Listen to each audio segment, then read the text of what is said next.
Indonesia kaya dengan sumber daya alam anugerah ilahi. Usia kita tidak selamanya muda dan kita tidak selamanya kerja. Karena itu persiapkan masa tua, masa pensiun kita dengan baik, sekaligus melestarikan alam dengan budidaya durian atau tanaman lain yang menguntungkan. Mari saling berbagi ilmu dan pengalaman untuk kemajuan pertanian Indonesia.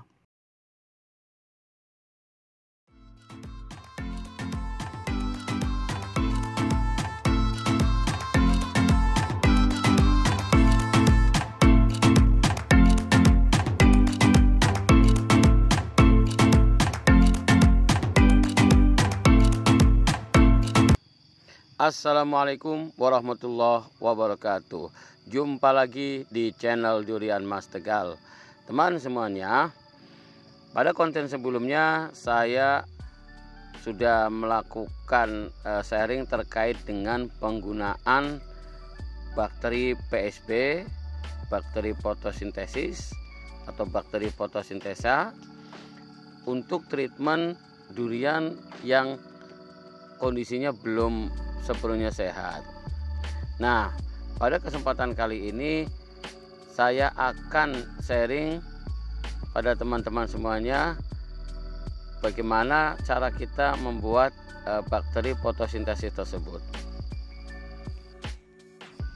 Perlu saya sampaikan terlebih dahulu bahwa fungsi bakteri fotosintesis adalah membantu tanaman untuk menangkap energi dari sinar matahari, kemudian menjadi energi yang dapat dimanfaatkan oleh tanaman untuk membantu pertumbuhan dan perkembangannya dengan baik.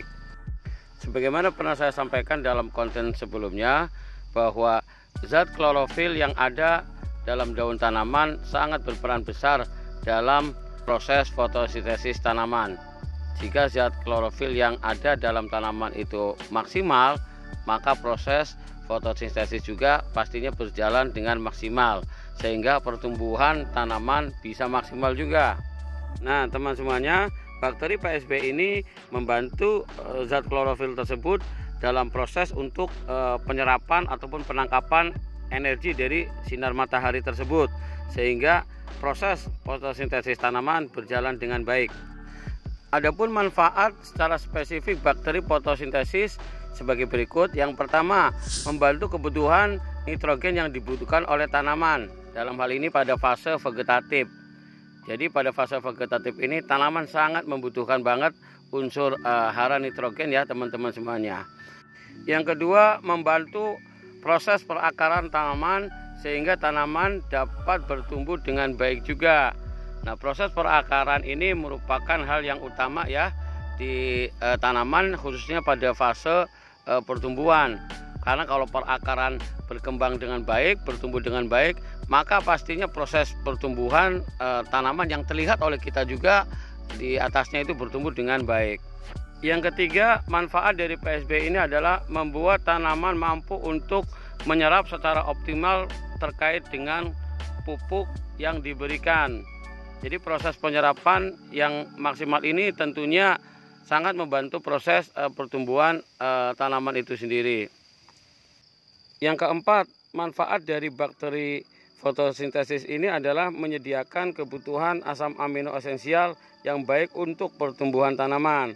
Dalam hal ini karena sel bakteri fotosintesis ini terdiri dari 60% protein, bisa berupa B1, B2, B3, B12 dan lain sebagainya. Itulah fungsi dari bakteri PSB dan beberapa manfaatnya. Untuk proses pembuatan bakteri PSB itu sendiri terdiri dari 4 tahapan. Yang pertama adalah kita perlu menyiapkan 3 butir telur ayam, kemudian kita siapkan juga vetsin, ajinomoto atau sasa atau yang lainnya. Selanjutnya lakukan pencampuran 3 telur dan vetsin tersebut. Kemudian setelah dicampur, diaduk secara merata, masukkan ke dalam botol yang sudah disediakan dan campur dengan air secukupnya. Kita gunakan air yang dari sumur ataupun air keran ya, jangan air yang dari pam. Yang terakhir, lakukan penjemuran pada saat terik sinar matahari ya, sekitar 30 hari. Teman semuanya, pada kesempatan kali ini saya akan melakukan praktek cara membuat bakteri PSB. Nah, sebelumnya saya sudah jelaskan apa itu fungsi bakteri PSB dan beberapa manfaatnya yang tentunya sangat penting ya buat membantu proses fotosintesis tanaman berjalan dengan baik. Mari mendekat. Oke, teman-teman semuanya, yang pertama kita siapkan beberapa peralatannya ya yang dibutuhkan, beberapa bahan-bahannya. Yang pertama kita siapkan 3 telur ayam. Oke, kemudian vetsin, bisa merek Sasa atau merek yang lainnya ya, yang penting vetsin ya teman-teman semuanya. Kemudian kita siapkan biang dari bakteri PSB yang sudah jadi sebelumnya. Ini tujuannya adalah untuk mempercepat proses pembuatan bakteri PSB ya, jadi dipancing dari yang sudah ada. Kemudian siapkan juga air keran ya atau air sumur, jangan pakai air pump ya, karena dikhawatirkan kalau air pump sudah mengandung zat-zat yang memang sudah tidak bagus ya untuk proses pembiakan bakteri PSB. Kemudian siapkan juga botol ya yang nanti digunakan untuk proses pembuatan atau perbanyakan bakteri PSB.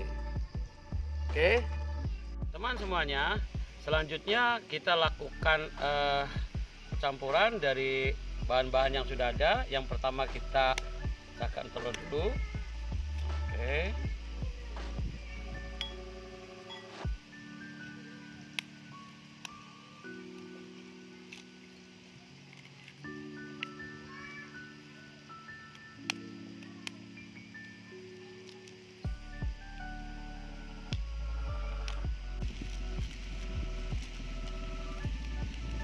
Kita gunakan takaran 3 sendok ya. 1, 2,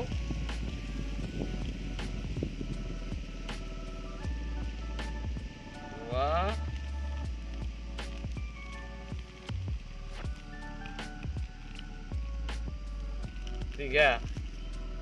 Kemudian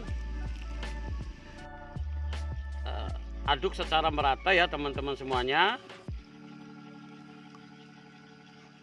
Oke, jika sudah benar-benar merata, maka selanjutnya kita masukkan ke dalam botol yang sudah kita siapkan. Untuk 1 botolnya itu sekitar 5 ya.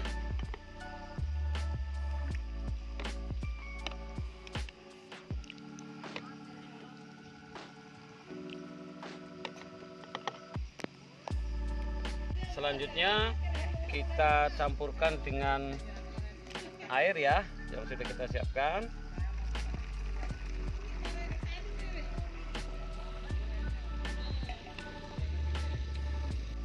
Karena nanti ini kita akan ditambah dengan biang, jadi jangan terlalu penuh ya, setengah saja. Oke, kemudian kita kocok secara merata.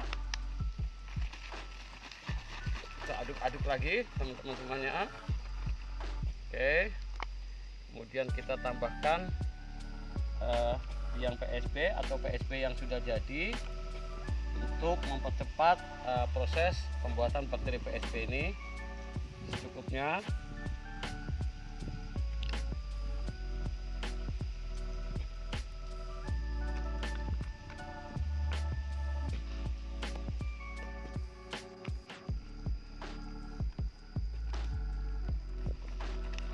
Aduk lagi. Oke teman semuanya, selanjutnya kita lakukan penjemuran di tempat yang terkena sinar matahari secara langsung. Kita diamkan selama kira-kira sekitar 30 hari. Nah, jika nanti warnanya sudah sama dengan yang sudah jadi ini bakteri PSB, itu artinya proses pembuatan atau perbanyakan bakteri PSB ini berjalan dengan baik. Oke teman semuanya, demikian sharing dari Duara Mas Tegal tentang bagaimana cara membuat atau memperbanyak bakteri PSB. Semoga bisa memberi manfaat untuk semuanya, untuk kemajuan pertanian Indonesia. Assalamualaikum warahmatullahi wabarakatuh.